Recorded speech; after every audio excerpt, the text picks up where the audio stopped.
Assalamualaikum warahmatullahi wabarakatuh.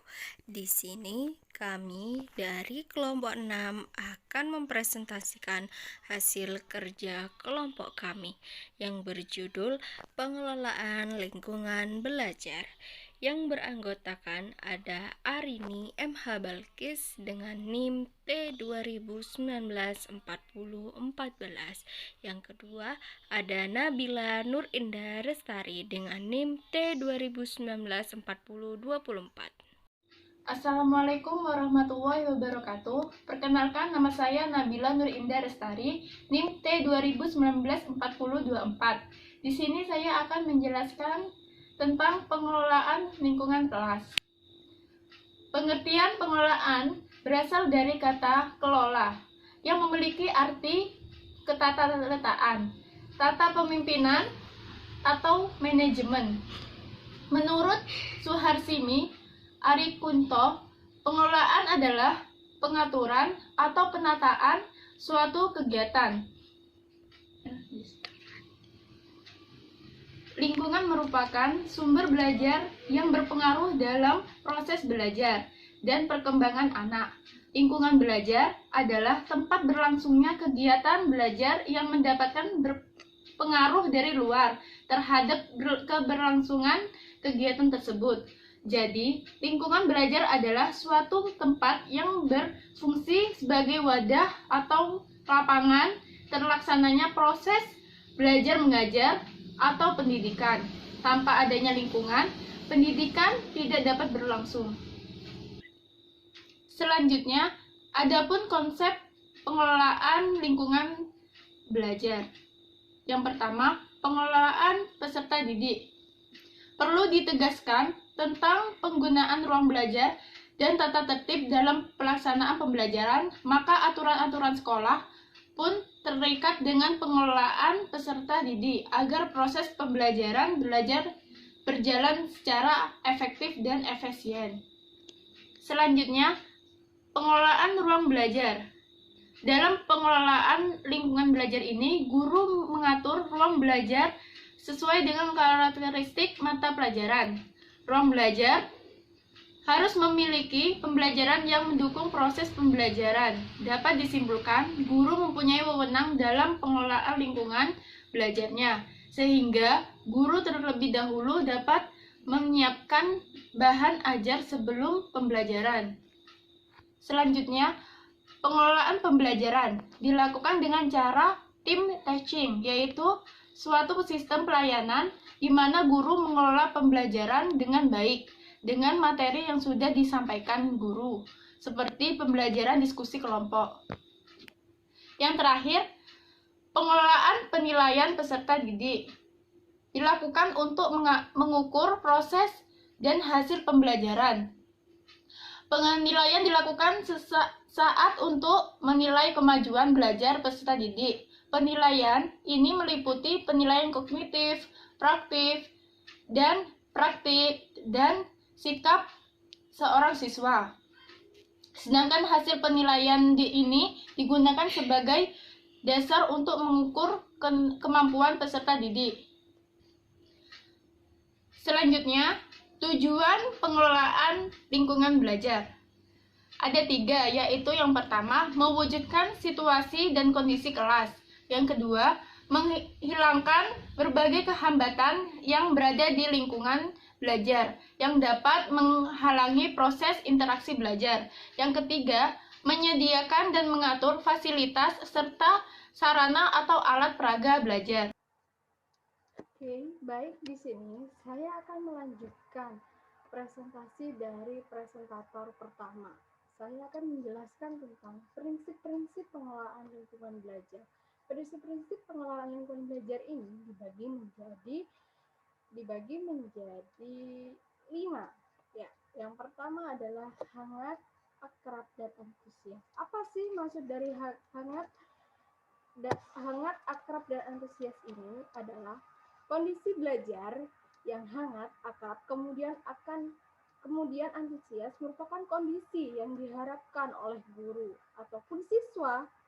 Guru yang mengajarnya akan hangat, akan menciptakan kelas yang aktif, kemudian Kemudian dengan catatan akrabnya itu murid dengan guru harus diimbangi dengan etika. Selanjutnya prinsip yang kedua adalah tantangan yang terukur. Ini maksudnya apa di sini? Adanya tantangan saat belajar yang disesuaikan dengan mata pelajaran yang dapat menimbulkan rasa ingin tahu siswa tentang mata pelajaran yang akan dipelajari. Kemudian prinsip yang ketiga adalah prinsip bervariasi. Ini maksudnya apa prinsip bervariasi ini? Maksud prinsip bervariasi ini adalah guru itu mengajarnya tidak boleh terlalu monoton. Contohnya itu seperti apa? Contohnya itu dengan cara mengajari metode ceramah. Sedangkan metode ini diterapkan kepada anak kelas rendah. Sedangkan anak kelas rendah itu tidak fleksibel kalau kita menggunakan metode ceramah itu. Karena apa? Dengan anak kelas rendah itu identik dengan anak yang suka bermain, kemudian menyanyi dan sebagainya. Karena anak kelas rendah ini, apalagi anak kelas 1 itu merupakan anak yang bisa dibilang anak yang preschool atau peralihan dari TK menuju SD. Jadi, contoh dari prinsip bervariasi adalah guru menyampaikan materi pembelajaran dengan metode belajar dengan cara metode belajarnya dengan cara bermain, kemudian atau bisa dengan menyanyi dan juga belajar. Selanjutnya prinsip yang keempat adalah prinsip interaktif. Ini maksudnya prinsip interaktif apa? Pola interaktif ini menjadikan suasana belajar mengajar menjadi lebih hidup. Oke. Kegiatan pembelajaran interaktif ini mengajarkan siswa untuk berperan aktif dalam kegiatan pembelajaran. Kemudian yang terakhir adalah prinsip fleksibilitas atau keluasan. Ini maksudnya apa prinsip fleksibilitas atau keluasan ini adalah maksud fleksibilitas guru adalah guru dituntut untuk mengajar dengan keluasan atau tidak kaku.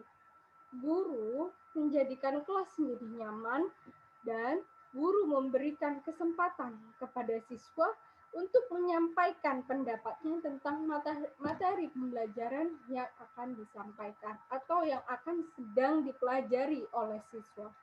Selanjutnya saya akan menjelaskan tentang hal-hal yang perlu diperhatikan dalam pengelolaan lingkungan. Bisa dilihat di dalam slide. Hal-hal yang perlu diperhatikan dalam pengelolaan lingkungan belajar itu dibagi menjadi 4. Yang pertama adalah memahami ranah psikologi peserta didik. Ini maksudnya apa? Kepribadian siswa dengan ciri khasnya masing-masing menunjukkan siswa satu dengan yang lain atau siswa berbeda dengan siswa yang lain itu secara individual itu sangat berbeda. Hal ini dipengaruhi oleh pada setiap individu.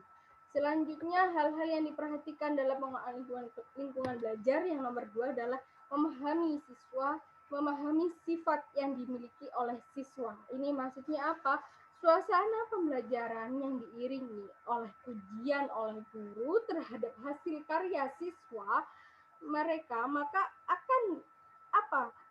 siswa tersebut akan tertarik kepada mata pelajaran yang akan guru itu ajarkan. Nah, selanjutnya adalah memahami minat peserta didik. Ini maksudnya apa?